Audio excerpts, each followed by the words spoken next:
Nice work on that. Try one more. Let's talk about it and make sure we're on the same page. So how'd you represent this problem? Say it out loud.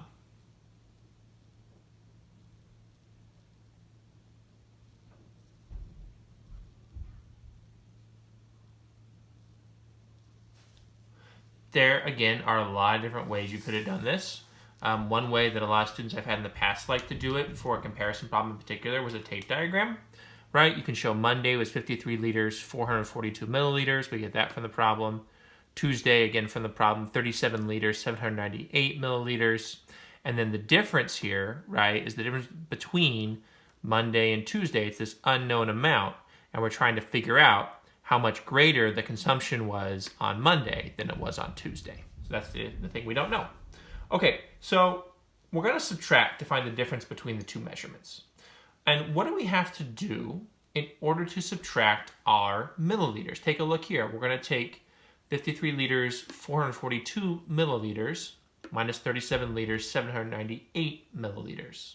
So what are we going to have to do in order to subtract our milliliters? Say it out loud.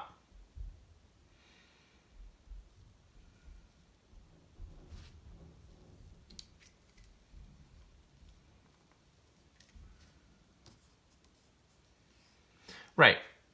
Well, the first thing is we know 1,000 milliliters equals 1 liter. And then we can actually regroup 53 liters, 442 milliliters. How can we regroup from our 53 liters? Say it out loud. Right. We can make it 52 liters and an extra 1,000 milliliters.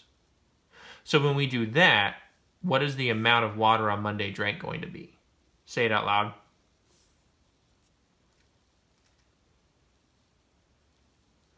Right, 52 liters, 1,442 milliliters. Why did I need to do that? Say it out loud.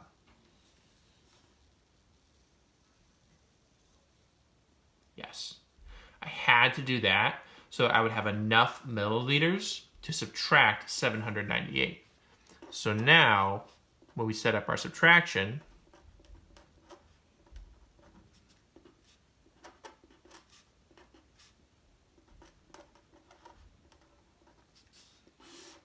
we've got enough that we can actually take away the 798. So I'll go ahead and do that.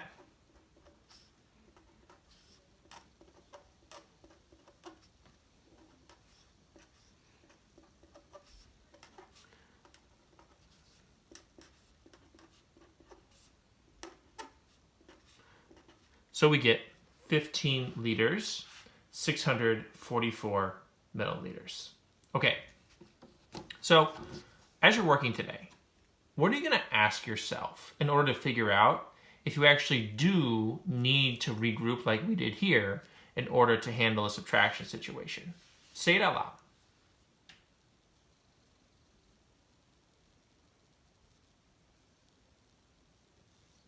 Yeah, we just have to ask ourselves, do we have enough of the smaller unit to subtract? In this case, we didn't have enough milliliters to take away 798. So we had to regroup 1,000 milliliters from one of our liters, and that gave us enough to actually complete our subtraction. Read this thinking question with me to help keep it in mind. Do I have enough of a smaller unit to regroup?